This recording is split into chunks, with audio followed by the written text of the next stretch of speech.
As this is the last discussion or dialogue, whatever it is, do we sum up the whole thing, or do we want to investigate further into what we have been discussing?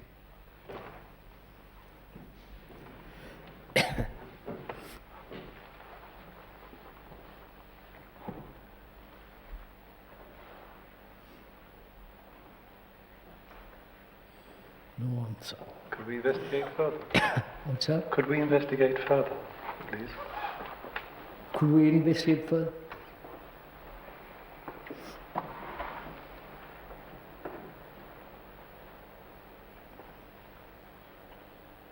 I think you were not here for the last two discussions. What we were saying was that there's actually no individuality at all.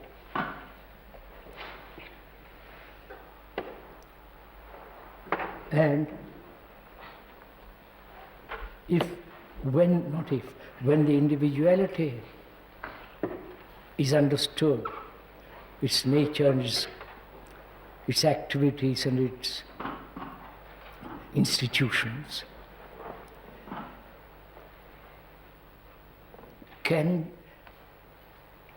is there an ending of that individuality? Because the individual is really the whole world, in essence. So there is no individuality. And if there is no individuality, does it carry the memories, the recording, the various forms of remembrances? Do they exist when the individuality comes to an end? We went into that very carefully. And if you want to go still further, can the individual ever be complete, whole? But individuals seek that, try to integrate themselves and imagine or think that they have become the whole. Isolation, which is the activities of the individual, can never be complete, can never be whole. And when the individuality comes to an end, which is, it requires a great deal of investigation, which we did. And what is the quality of the mind that is no longer centered in itself? What is the action of a mind that is not self-centered? That's the whole point. We said to perceive this whole movement of the individual and its activities and its organizations is to have an insight into the whole movement of it. And that very insight is out of time. I don't know if we have understood that. Insight is not a remembrance, is not a calculated investigative result. It is not a process of recording and acting from that, and it's no longer the activity of thought, which is time. Therefore, insight is the action of a mind that is not caught in time. I don't know how far one has understood this, I've gone into it even verbally or intellectually. And that if there is that insight and that intelligence, and we said intelligence must always go with love and affection, compassion, then what is the action of such a mind in a world of violence, of degeneration, and all the things that are happening around us. What is the action of such a mind? That's how we've come to that so far.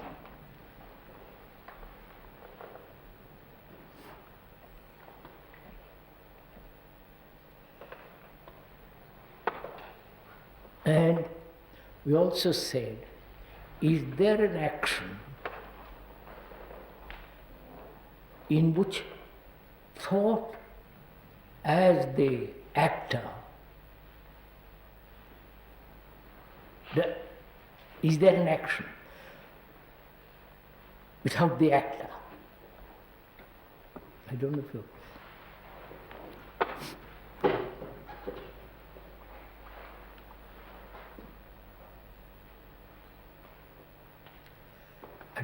Can we discuss a little bit that?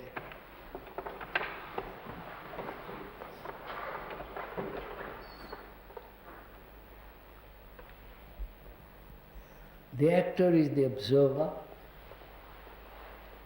The actor is the self-centered accumulation of activities, the various forms of various remembrances, recollections, the whole process of recording as the individual.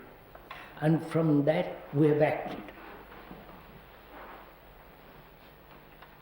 And that is separative, exclusive, and isolating. When there is isolation, there must be conflict, obviously. So is there an action which is not individualistic in the sense we have described it, and therefore without the actor?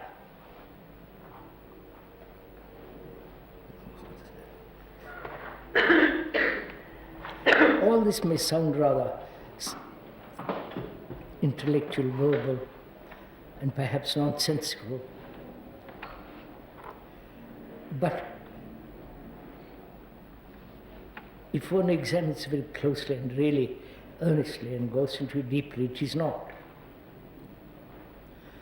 And the individual has always sought experience. Experience, not only a doctor or a surgeon who has had a great deal of experience, and therefore skillful with his hands and mind and so on. That's one kind of experience. Any other kind of psychological experience implies that there is a center which is experiencing. I don't know if you're following on this. Yes. And the experience must be recognized, which means it's already had an inclination of it. So, a mind that is free of the individual, may I go? Has no experience.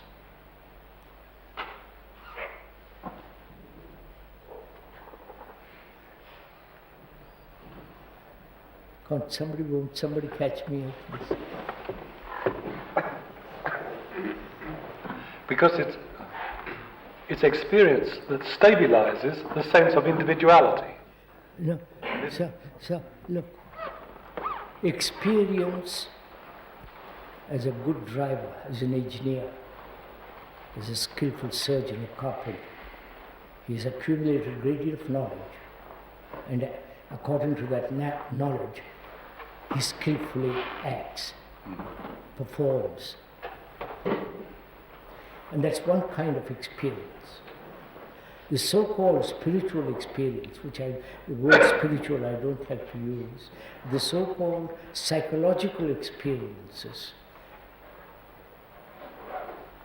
only exist when there is a center from which the experiencer is experiencing. I wonder if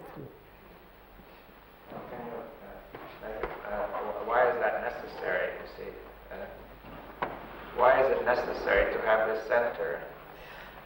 The center has been formed, has been accumulated through generations. Center Right? is memory. That's memory.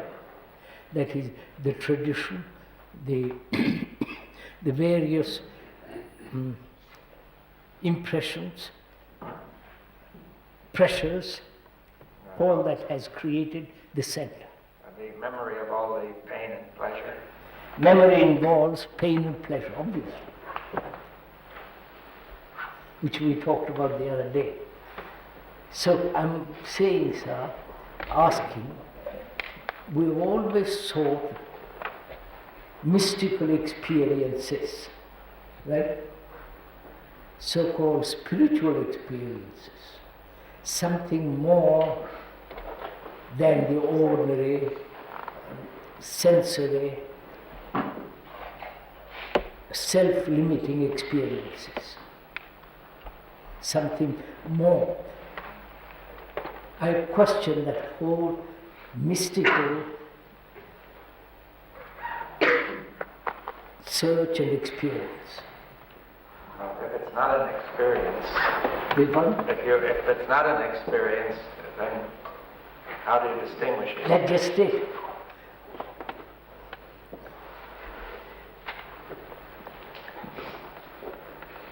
Then, if it is not an experience, the doctor asks, then what takes place? Yeah. Do you have a feeling? You see, an experience includes a feeling or a sensation. No. Does it? This is really. Well, Are you interested in all this? Yeah.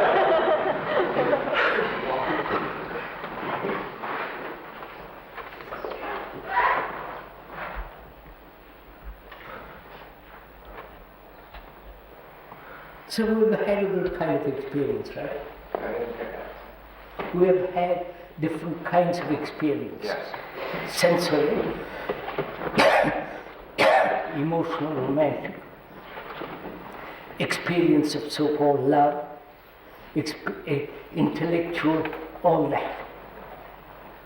Experiences of cultivating knowledge. Right? Does that mean it's something you do, something you go through? Yes, there is something we do. Yes, and we experience. And there are experiences which the so-called mystics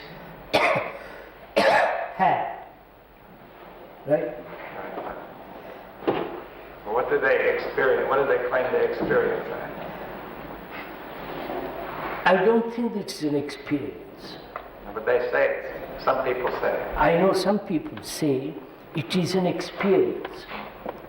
Suddenly, the whole world is me. Yes. Suddenly, the universe and me don't exist. Yes. Now, why is that wrong? I mean, put it- Wait, I'm coming to that. Yeah. I want to first get the thing clear. Right. There is a sense of universal harmony, universal something or other.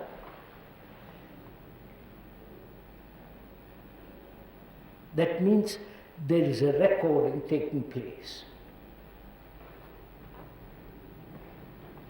Right? Well, it may. Huh? It may. No, it must. No. If they have a sense of it. Yes, that's my whole point. Yes. As long as there is a center which is experiencing this super para consciousness dimension, that experience is still limited, is still within the area of thought. Yes. Suppose you were talking with such a person, you see, and he might say, I think it's unlimited, or I feel it to be unlimited. But Well, I understand, the moment you say it's, it's a memory. He's remembered it. you say, the moment you verbalize it, it's no longer actual, the fact. I don't know. So in other words, you can't experience timelessness, you can't experience That's out. Out. No, we can't verbalize it, is what you're saying. No, not only verbalize, you cannot, there is no sense of experiencing. It is. I don't know. There's no sense that I am experiencing it, right? What's that? You're saying, that seems to me, there's no sense that I am experiencing it. Yes, that's right. Nor the feeling that is something that has taken place which is new. So one can be distrustful of someone who says, I've experienced timelessness, etc. I mean, that wouldn't mean anything. So this is rather ticklish question. I must go very carefully into it. You mean it's a bit like the humble person who cannot, by definition, be conscious of his own humility? That's right, sir. The moment you are conscious of your humility, you are not humble.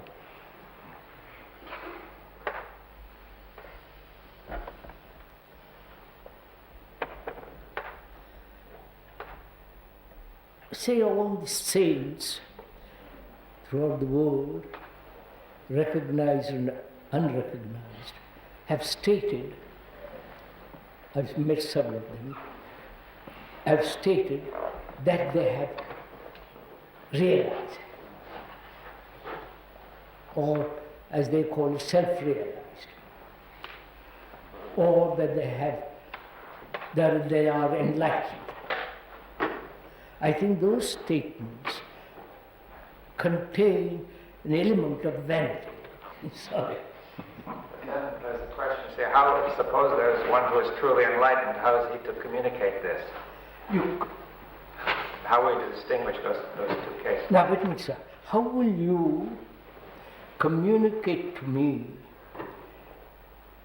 a love which is not individualistic? A compassion that is totally different from social work, devoting one's life to something which is all that. How will you convey it to me? Because I only know the self-centered love in quotes. How will you express that which is something beyond, which is an enormity? How will you convey it to me? You can only convey it to me if I am listening to you, if I abandon my own attachments to my sainthood, and we meet at the same level. But I won't meet you at the same level. I can't, I won't, because I'm held by my experience. You follow, sir? So, is this timeless quality of mind, this sounds, please forgive me if timeless quality of mind, that intelligence, let's call it that intelligence, is it something one can transmit to another?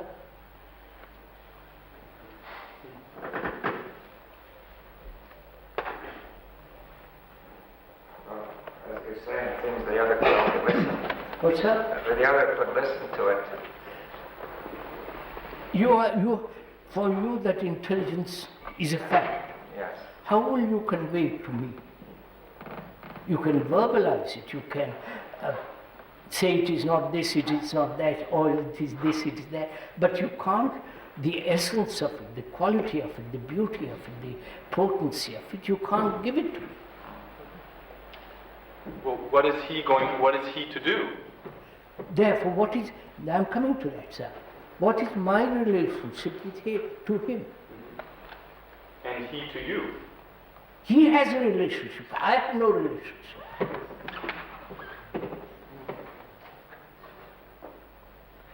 I don't make myself. But will he be able to bring a relationship from you to him? No. So he has that quality of intelligence which is not brought about by thought, which is not the result of evolutionary exploration, evolutionary achievement. We have just gone into it a little bit. He has it. That intelligence implies love, compassion. He has that enormous sense of great vitality and beauty. And I have this limited, self-centered love which codes. That's my love. Sensory, romantic, imaginary, sex, fear, pleasure, all that is my love. How will you convey it to me? He can't. Seems the problem is. Wait a minute. He, being intelligent, has a relationship with me. But I can't reach him. Can he do anything about that? Wait, sir. Look first, you're on. If you love me and I don't love you, what will you do? Even physically. You might say, how terrible, you might get depressed and all the rest of it. It's all self-centered. I live with that self-centered activity, that's my life. And how will he convey it to me? Because he has that intelligence, compassion, love, he has communication with me. He sees my degeneracy, my conflict, my misery, my all that. I can't see it. All that he says to me is, please listen to what I have to say. Take time, look at it, let's examine it. He's pointing out to me. Either I go with him or not. Right, sir? That's the actual fact.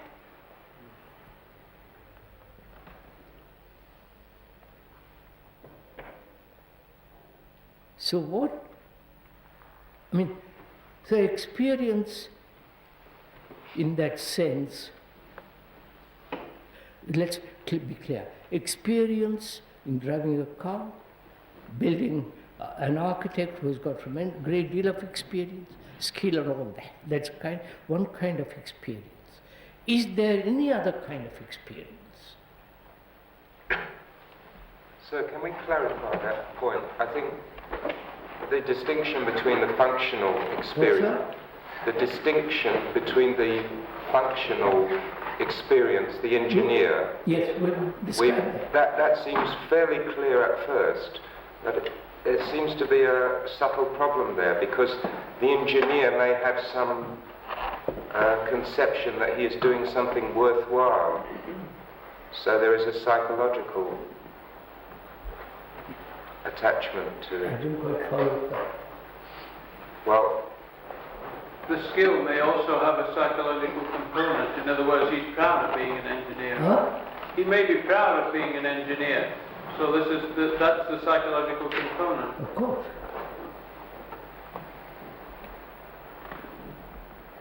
See, I want to question the whole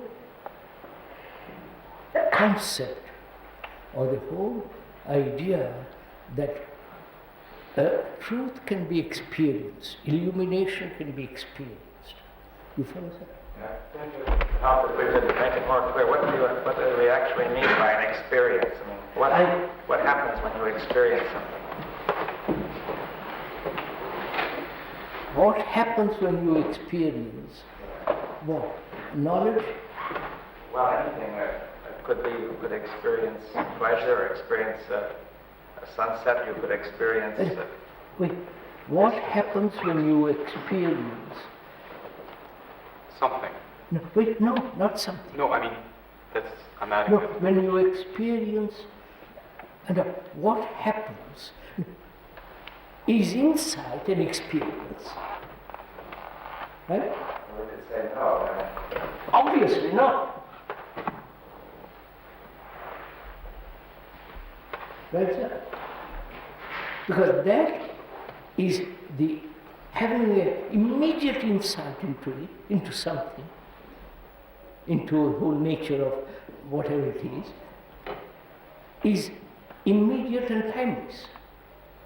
I could imagine that after an insight, somebody might become excited and have an experience and say this was a great insight. And then it's not. Then it's gone. It's not. Then it's out.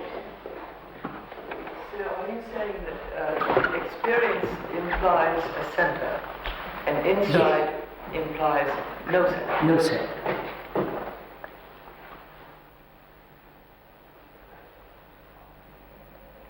And so is you see, let's put it down differently. When one meditates, is it a deliberate act? You know what I'm saying? I don't know if you have meditated at all. If you have, I mean, the meditation, you can meditate over how to build a house. Carpenter can meditate about his, but I'm not talking of that kind of meditation. We're talking about meditation that is trying to catch something other than the ordinary daily sensory experiences, right? Now, is meditation a deliberate act? In order to achieve Huh? in order to achieve some effect. No, deliberate. I meditate. I meditate Tibetan form of meditation, this meditation, that meditation, and so on, which are all deliberate acts. Right? Yes. I don't. So these kind of meditations strengthen the center. But do you understand what we are saying? Yes. Yeah. But we can also say it was a deliberate act to come through that door to investigate with No. Do look at it, sir. Then what is meditation if it is not a deliberate act? You know, we are not going to this, you see.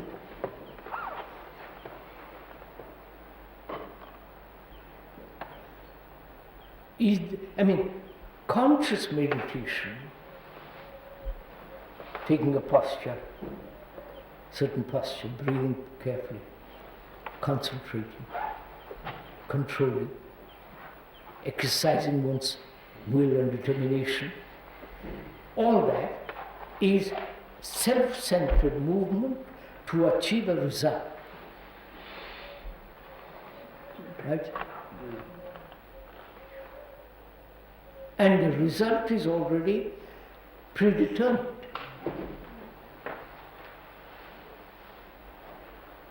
Peace, whatever it is. So such meditation is the strengthening of the will of the me. Obvious. So such meditation encourages isolation. And therefore conflict, individuality, the whole business. Now, is there a meditation which is not that?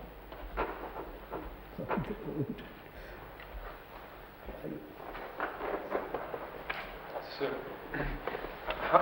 there's some kind of contradiction. How is it possible for that which is not the insight, which is not at the center, to act when the center acts? Because the center acts all the time. How is it possible for that without the center to act at the same time? You can't. Right, so how does insight act? Insight can only take place when the center is not. See, the problem seems to be that we build an image of insight. It becomes like an ice cream. No, that we no, get sir, if we it do isn't. this, that, and the other. No, his question is, if I understand it rightly, one is self-centered. And perhaps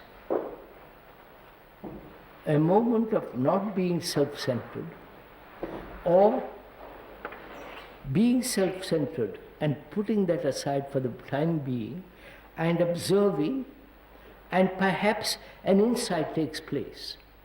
Is that it? Right? Then what happens when there is such insight? There is a recording of it, the memory of it. It gets translated to an experience. Yeah, that's it. Memory of it, which is experience. And so what is happening? You've lost the insight. Huh? You've lost the insight. You have not only lost the insight, but you are cultivating the memory of the insight. You're strengthening the center. Yeah, back again. Yes. I don't know if you see all this.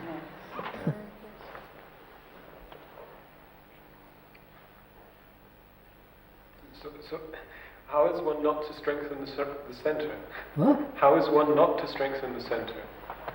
How is How is one one not to strengthen the center? not? How is one not to strengthen the center? We've been through that. You see, there's any action of the center strengthens the center. It's clear. Even when there's an insight, the center is so strong it takes over and translates the center, translates the insight, and experiences the insight and strengthens the center. So that either way, there's. I don't quite follow this.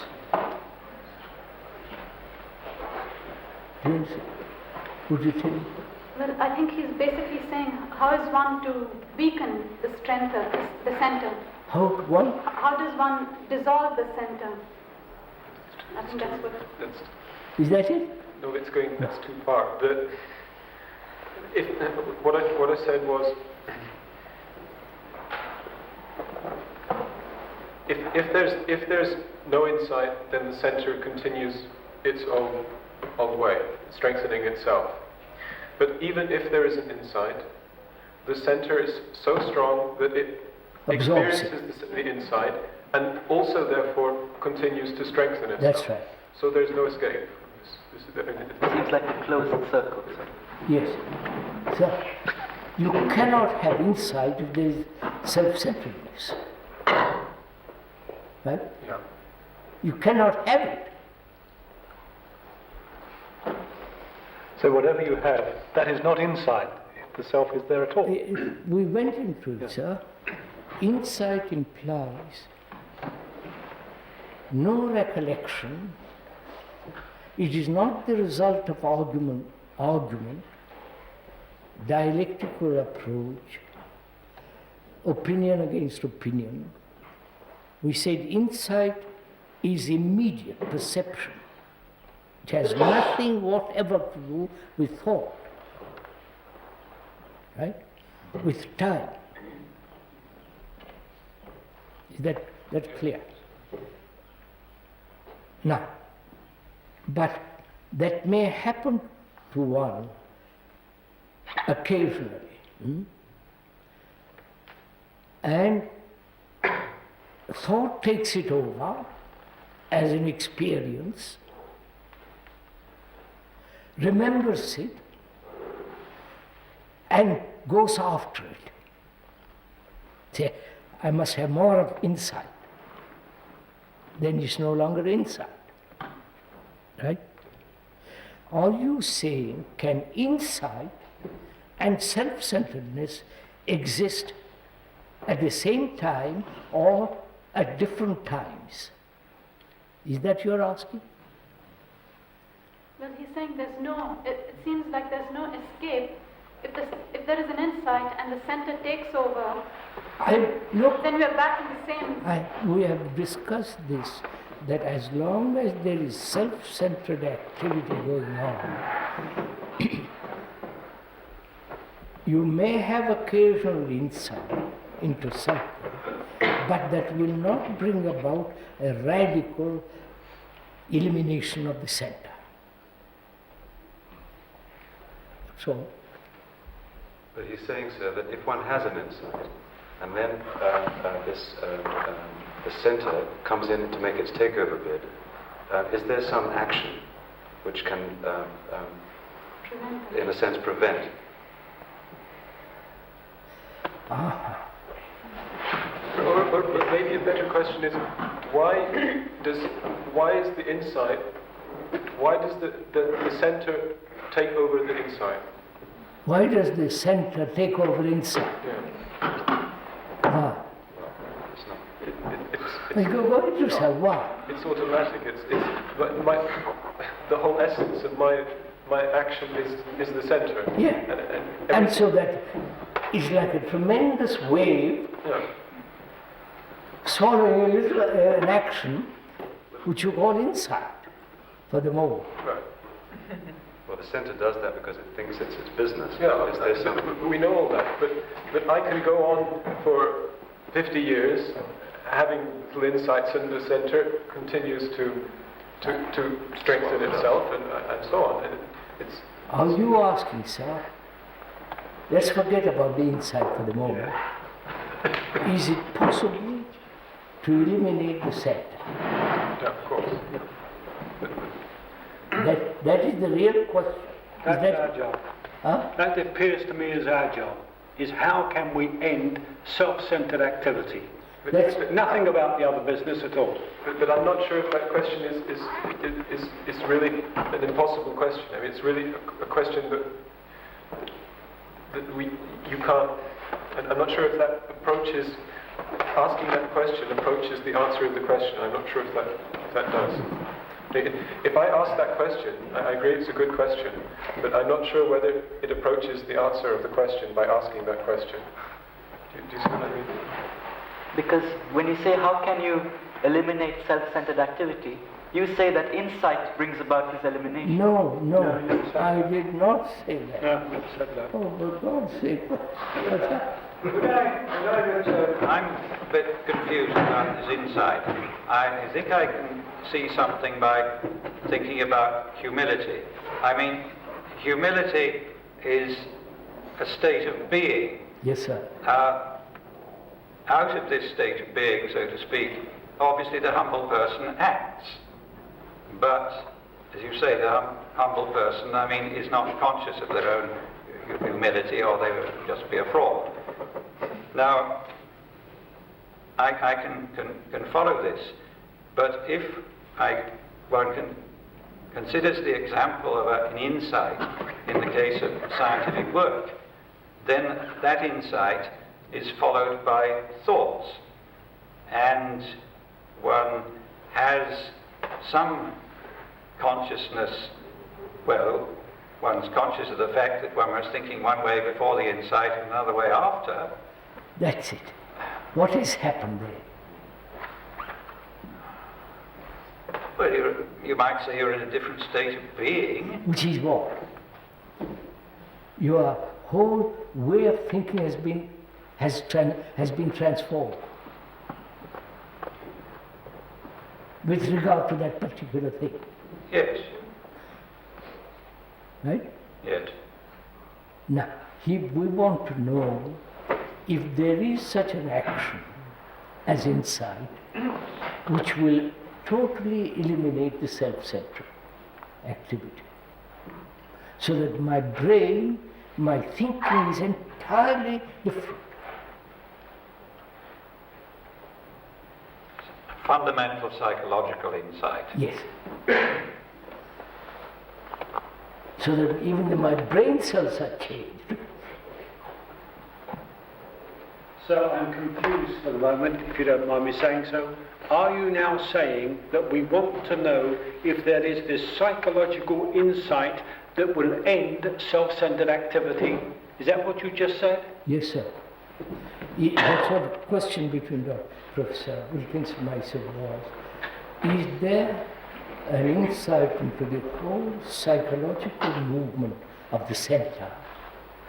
Not just parts of it, into the totality of the center, an insight into it.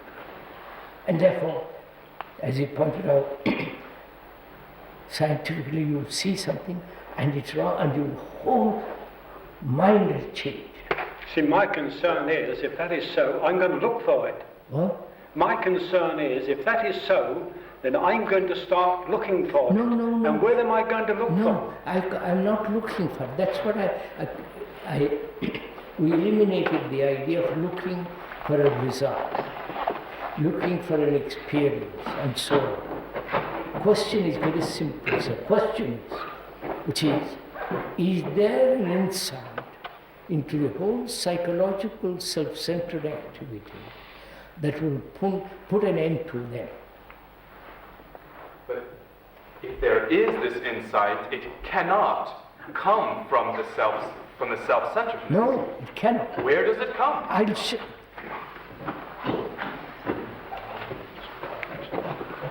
As he pointed out, sir, a scientist investigates, comes to a certain point, and perhaps not the same moment, sudden insight into it. He has approached it one way, and that insight has completely revolutionized his activity. But that implies there must be a period of preparation, right?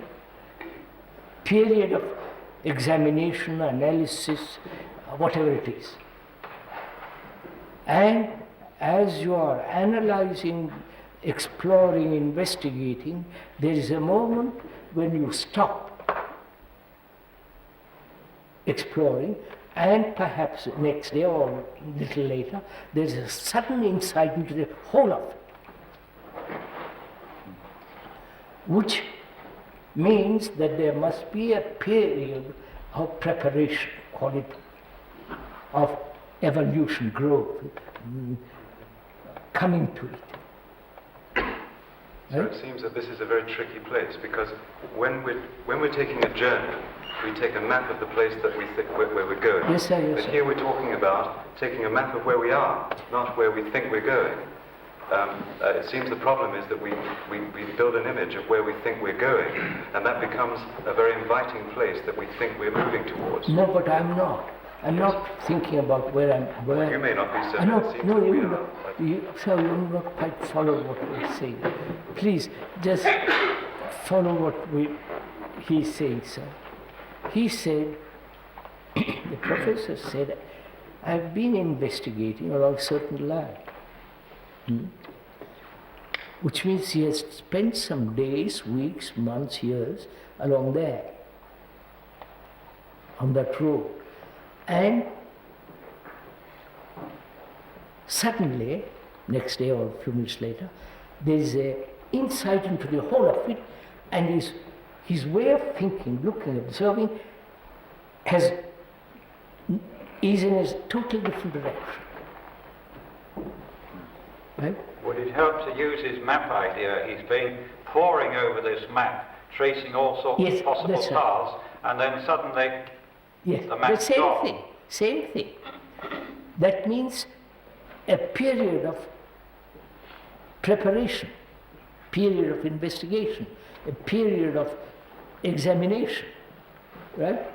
Sir, are you saying that scientific insight and this other insight you're talking about are qualitatively different things? Yes. No, but leave that for the moment, sir. Look at it, sir.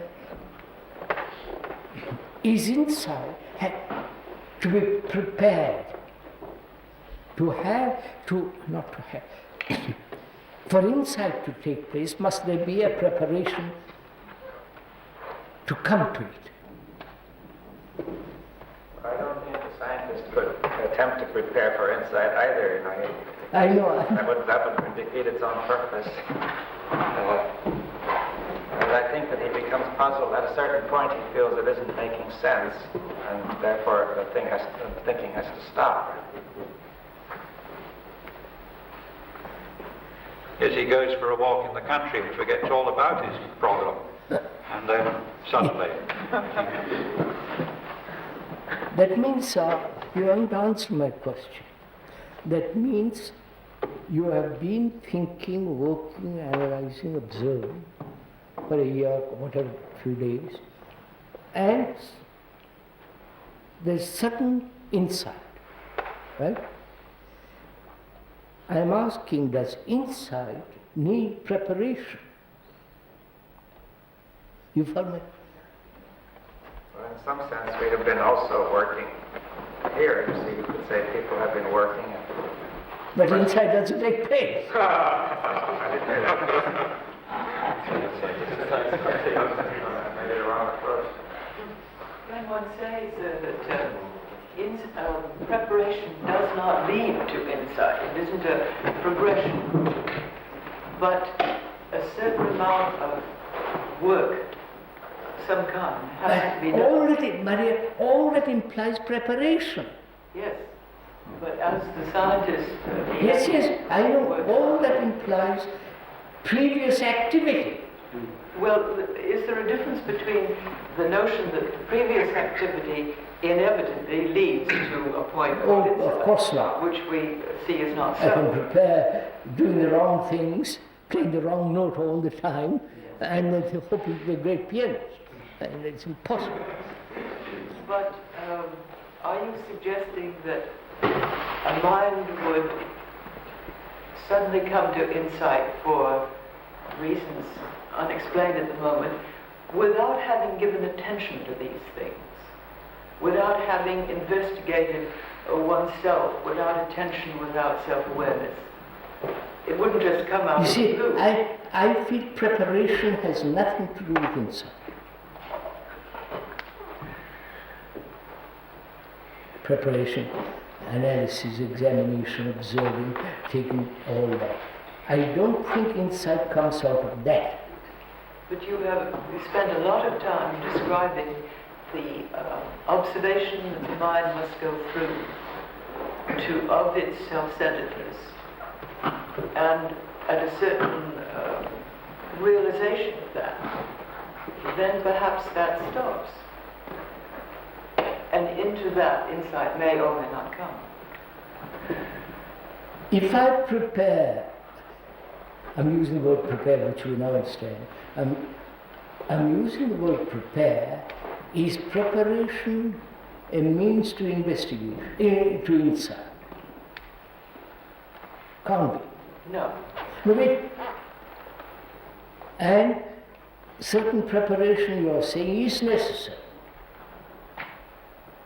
which we have done here. We have spent 6 days in this room discussing all this. Have we got it? Have we understood the importance or the unimportance of self-centered activity? We've discussed that practically on a sick level. And we've spent 6 days at it, which has been the preparation, have got the insight into the whole nature of it, and therefore totally different movement taking place. It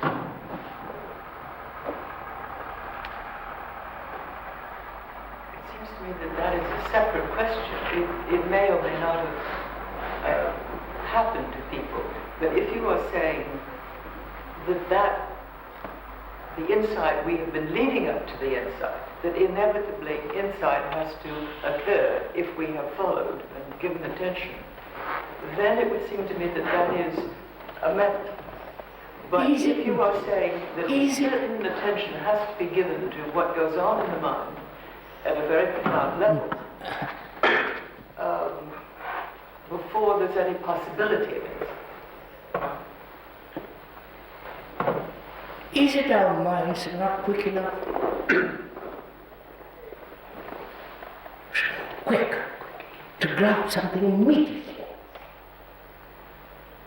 Not deceive ourselves, saying I've grasped it, but to grasp something which is absolutely so, quickly, immediately. Why doesn't it take place? Isn't that because we're thinking? No. Why doesn't it take place in one? When we see the whole movement of self-centered activity, what you consider all that, why don't you see the danger of it dropping instantly? Immediately, not instantly, immediately. Is it our minds are so heavily conditioned? Is it that we are lazy, we haven't been applying, whatever it is, that we are not immediate response to something which is true? So, but if I say this thing hasn't taken place in me because I can see my mind isn't quick enough, I mean, what do I do at that point? No, we're coming, so you say something which is so true, which is so actual, and you explained it carefully. Why am I not capable of seeing it immediately? And see, yes, and finish it. Why? Is it that we are almost always operating from center and consequently looking at something else? I'm talking about it from the point of view of when an artist tries to create a picture, he brings to this thing which he is trying to make a lot of attitudes, will, etc., which come from the center.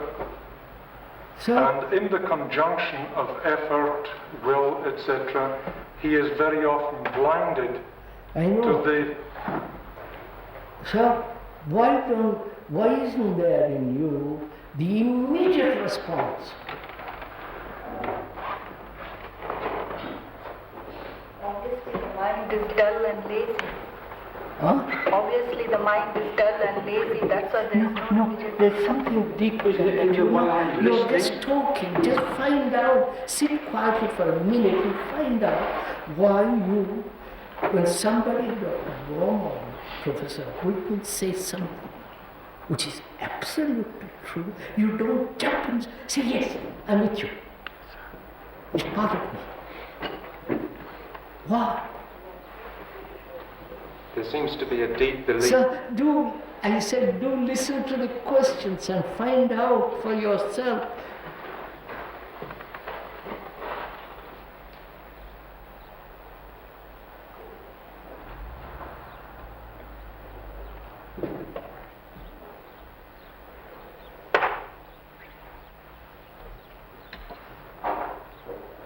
Mind is inattentive. No, madam. Is it we are insensitive? That's it. We don't really feel all the suffering that is going on around everywhere. Is it that we don't listen?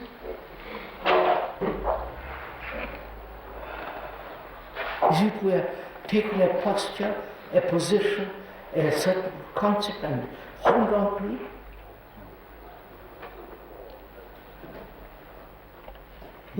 Why are minds so slow?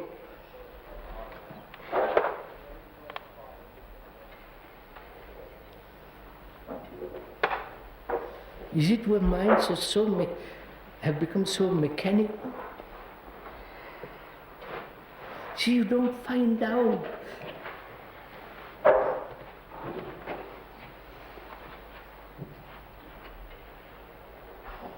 Professor Wilkins says something to me.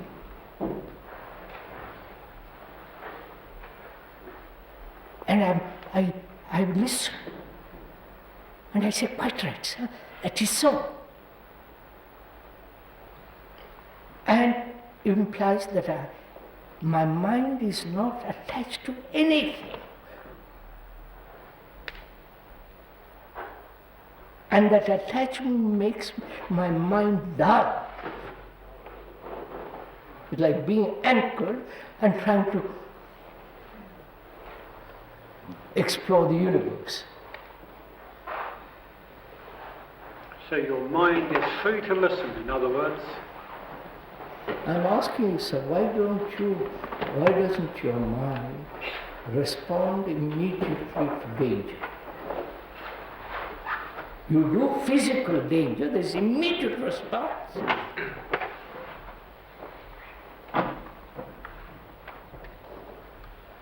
Because one's action has jumped the tracks of thought. So,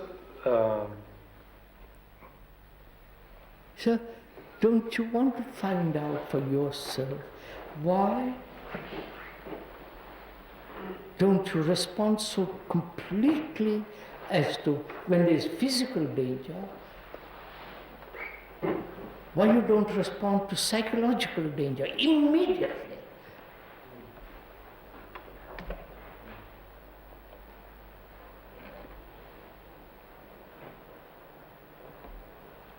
Psychological danger is this self-centeredness, which is isolation, with all its misery, everything. Why don't you say yes and Time seems to come in. So find out, sir, don't tell me. I don't find I don't have this sense of the same urgency. It seems this psychological But what's up? When you have physical danger, there is immediate action. But with the psychological, I don't have the same sense of Wow. urgency. So I don't really feel it. Physical danger seems to threaten one's whole existence. People? Physical danger seems to actually threaten one's existence, so one reacts quite strongly to that. For the other, we don't see as threatening our whole existence, really. Isn't the other is much more dangerous? Well, in a sense, it's dangerous because it actually threatens us. And so we don't really want to, in a sense, we don't want to lose us. Do you see what I mean? Not quite, I don't understand what you Well, in physical danger, you're actually going to disappear, so you react pretty quickly because you don't want to disappear. Huh? But why don't you act to the other? Well, because it means you have to disappear. Huh? But in a sense, because it means you have to disappear. I don't. The self is bound to cease to be. One loses the sense of self. So you don't see the danger of the other? To some, the loss of self is a greater danger than the psychological troubles. So it's like Professor Wilkins said, we don't want to disappear. Not, sir. It's not what I don't want to disappear. I see the danger of being self-centered. The real danger. And say yes, as physical danger is as dangerous as that, so I say, I move away. There is an activity which says no. I'm just, is it that we are insensitive? Yes? We don't see it? We are insensitive? We have explained everything carefully, step by step by step. What it does. Self-centered breeds isolation, conflict, wars, all the rest of it. We know the tremendous danger, which is lack of security, sense of deep, abiding loneliness. We described all of it.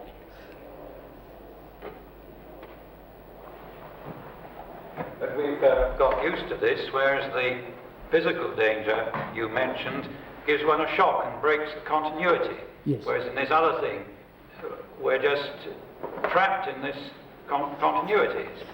But why can't I break it? We're terrified of letting go. I know I am. Huh? Here, we're terrified of letting go. But I do know is the danger. You don't say letting go when you catch a rattle or cobra or viper. You drop it instantly. See, we are insensitive, and we believe this psychological side that you're talking about, it's for the man next door, not for me. No, sir, that's all. Man next door doesn't, we're not talking the man next door, I'm talking about me. Yes. We have spent 6 days rather intensively for nearly 2 hours every day. Where are we at the end of it? So maybe there's a notion of time that if I spend a few more days or years at it, something will happen. Well, I don't understand why you bring in the notion of time. I do. Why? Because you have spent 6 days in this argument, explaining, contradicting, one understands, one doesn't understand, and going back and forth, back and forth. At the end of it, I say to myself, where am I in all this? What have I understood? Is there any deep change, or am I going on back to the old pattern? That's all.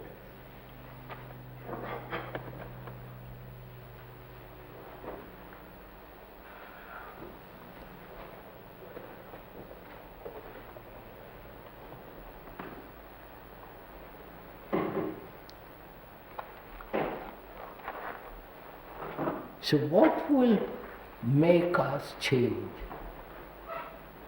Right? What will make you, sirs or ladies, what force, what shock, what pressure will make you say, my God, I must stop this?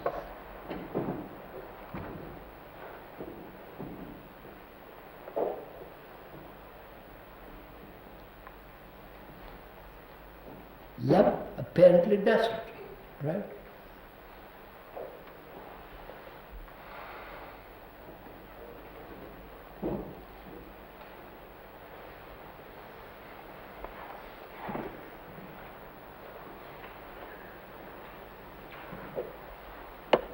Will more experiences help you to break this continuity?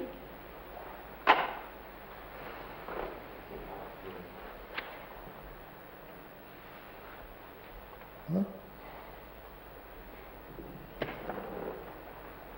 Suffering? We've been through all. We've had enormous amount of suffering.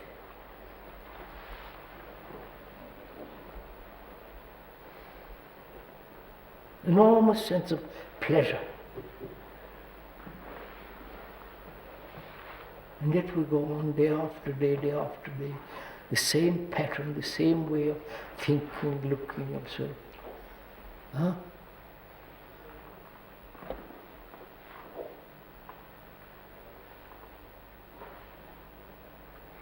Is it that we are obstinate?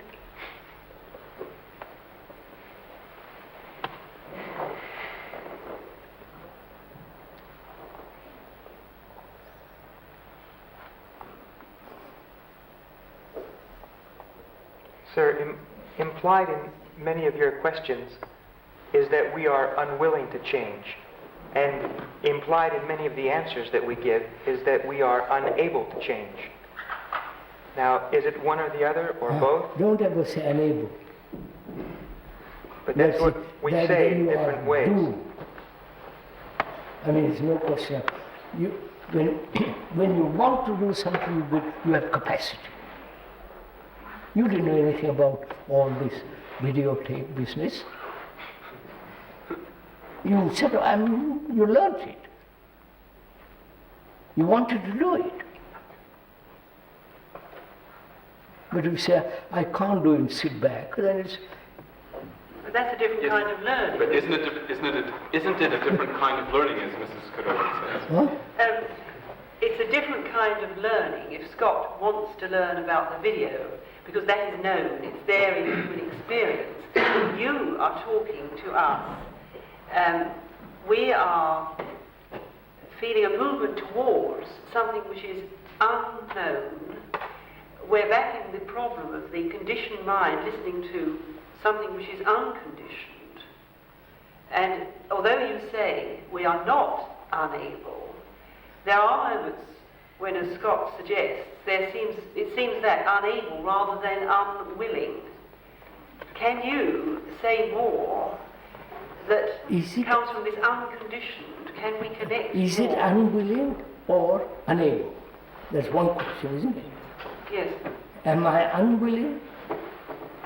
You said that will does not play a part in all this. What? Why do you bring will into it? No, I forget will long ago about something else.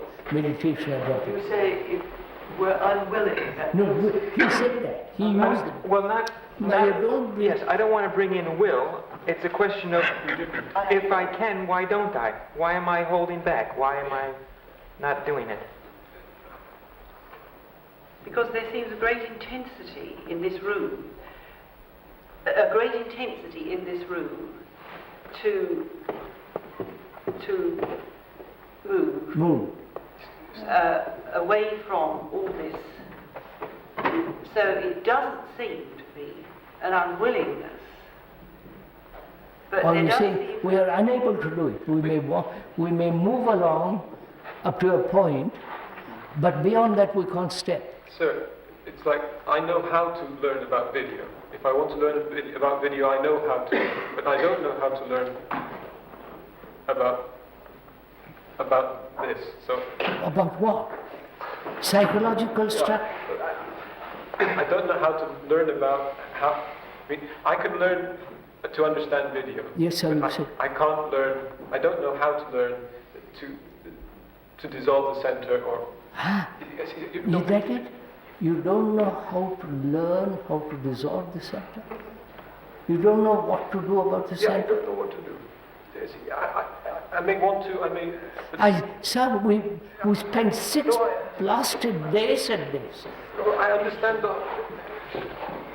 it's not a problem of understanding or following the logic of it, or that's quite clear. But the how to do it is I understand the contradiction contained in that question. I understand, sir. I'm just asking, is it lack of energy? Well, you say, Professor Wilkins explains to me very clearly, both the doctors, both the scientists explain to me the nature of the self-centeredness. I've listened to it very carefully. And they point out all the dangers to me, very, very carefully. Because I'm very interested. I've spent my money, I've come here. And so I want to listen, I want to understand what they're talking about. And I find at the end of it, I can go up to a certain point, and beyond that is, I don't seem to be stuck. No, I'm not stuck. I don't seem to be able to jump. I don't seem to be able to go further. So I say to myself, it's not their fault, right? They have made it abundantly clear. It's not their fault. Therefore, what is it that is blocking me? There's enormous pleasure in postponement. There is pleasure in that. Yes. No, sir. We have gone beyond all that kind of silly stuff. It's not pleasure. Sorry, I know what you're saying, but I've gone beyond all that. I want to understand them. I want to find out why it is like this with me. You said something about obstinacy, and people have said that they're willing. But surely this is an illusion, that they're not willing. They are self-centered, self-willed, and obstinate. Yes, I mean, sir. they're holding themselves back. Yeah. So, but I'm not. I've listened to you very carefully. You have mapped it out so clearly that I'm not a fool. I can see it. But yet, that step which I have to take, I can't, and somehow, something is holding me back. So, isn't there a deep fear of being alone that this requires? No, we've been through that, sir. I've finished with all that. I'm not afraid. I don't mind facing loneliness. I don't mind being thrown out on the garbage heap. as useless citizen, all that. I don't care for it. I say, I've listened to these two very carefully, and I can't jump, I can't swim across the river, whatever phrase you like. Therefore, I say to myself, what's wrong? Right? Are you saying then you've ended attachment? What's that? You've ended attachment and there's no fear? No, please, sir, you're missing a... I say to myself, I am not. Yeah. I'm not afraid. And I mean I'm not afraid. I don't care. Yeah. I don't mind losing my life in it. I don't. I don't mind being poor. So I say, bought it, but yet I can't make that other bag. What am I to do? What is wrong with me? Is it that I'm insensitive? Fear, that's too small. Right, that's gone. May I put this to you? That's gone. Fear, attachment, right, you've got rid of that. Do you love your fellow humanity? Oh, I'm not interested in that, sir. I have love. You're missing my point, sir. I'm afraid I am. I am one of the listeners to those two. X. X says, I have followed you step by step by step. I know what you're talking about. I'm quite intelligent. I've followed all the details, all the subtleties. But there is something that is preventing the final explosion. I said, what is wrong? What's wrong with me? I'm examining, X is examining himself. He says, am I so dull? So insensitive? That it's, perhaps there may be some sense of sorrow. Huh? There may be some sense of sorrow, which is not particularly personal sorrow, perhaps, yes, which is a shared sorrow. I've gone, you've explained it carefully about sorrow, fear, pleasure, death, love, every blasted thing. So, if I say, I examine myself, so I examine myself and I say, I'm sensitive, I'm insensitive. I don't think you are examining yourself.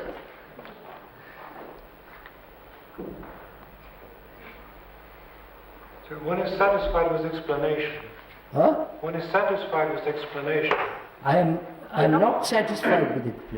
I say, look, why don't I cross to the other bank? Seems I can't maintain the attention at a certain point. Are you asking yourself this question? Huh? Yes. I'm asking it with you. Yeah, so what's your answer? More explanations? You said, Krishnaji, that if we see the cobra, you said, if we see the cobra, we drop it or we jump away. Then you said, what step, or why don't we take the psychological step away from the cobra? You see, it's easy, it's direct to take the step away from the cobra. When it comes to the psychological step, it seems as if there's nothing we can do except at a certain point just to be. No, all right. Have we reached, that's what I'm coming to. Have we reached a certain point when I can't do anything? It seems so. Wait, go on to it. Sir, in this case it also seems that I am the cobra. So that No, don't be clever. It's not that. It's not that at all. No, they're all infected. Look, Mrs. Cadigan says, what did you say? We seem to reach a point when we don't want explanation. No. We had all the explanation. I'm finished. We probed and all this has gone on and so forth. Yeah. But we can't just get up and walk away as we can from the cobra. We seem simply to be in a state where we can't move away. All right. Can we expect to go further than that now? No, or? that means what? The activity of wanting to do something It's not there.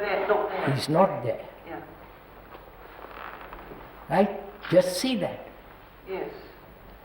That is, I've been wanting to do it. I've reached a point where explanations are up to my ears. I'm fed up with all that. And I actually realize that I cannot do anything. Huh? Which means what?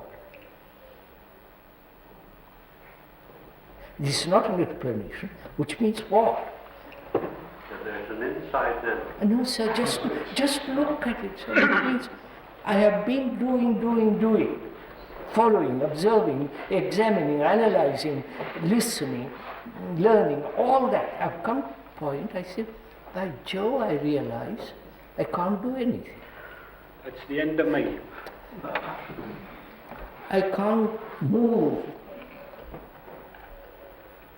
Because if I move, I'm back again to the whole thing. Have I realized that? Realized, not just verbally saying yes.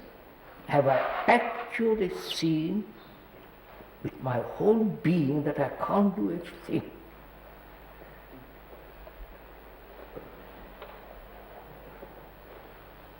Which means what? I'm out of the center. Well, wait, there it is.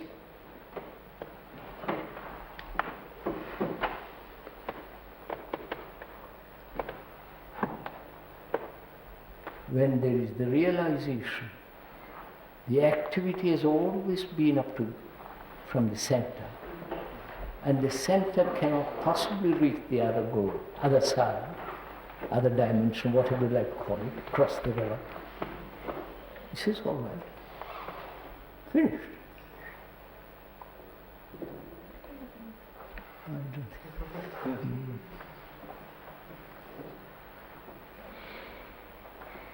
So I've come to that point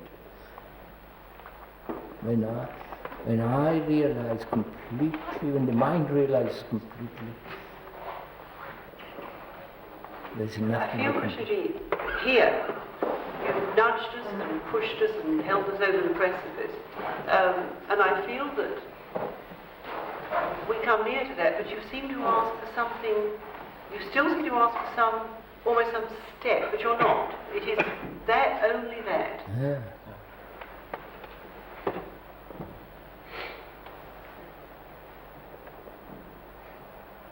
All movement of thought has come to an end. Huh? Yeah.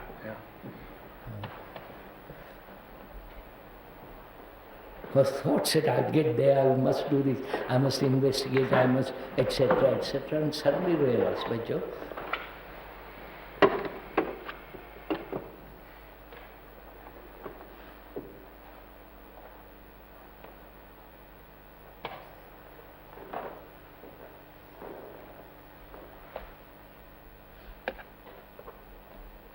you mean to say I've taken 6 days and exploration to come to this point?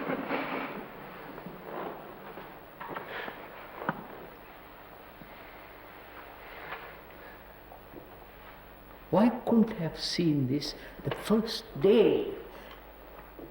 You follow me? What's wrong? What is...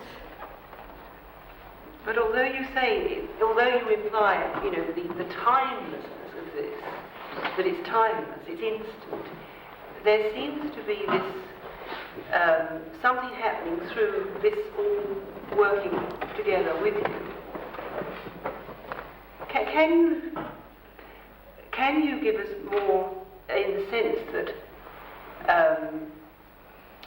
you're talking to us and you're still using words, but you're talking of something which is not in our immediate perception. Are you able to give us any,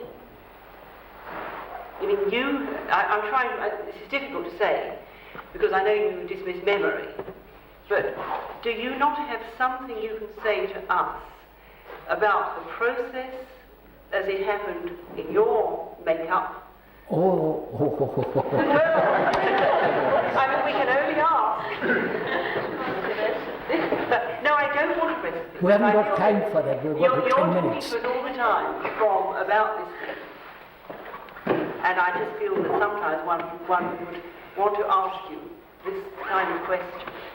You say there's no preparation or predisposition. It has nothing to do with preparation. It's nothing to do with anything. That's it. To go into about myself, it will take a long time. Ah, well, yeah. I am avoiding it. I know. I don't think that is profitable now, perhaps another time. But if I'm here and I want to know why have I reached that point when I can do nothing?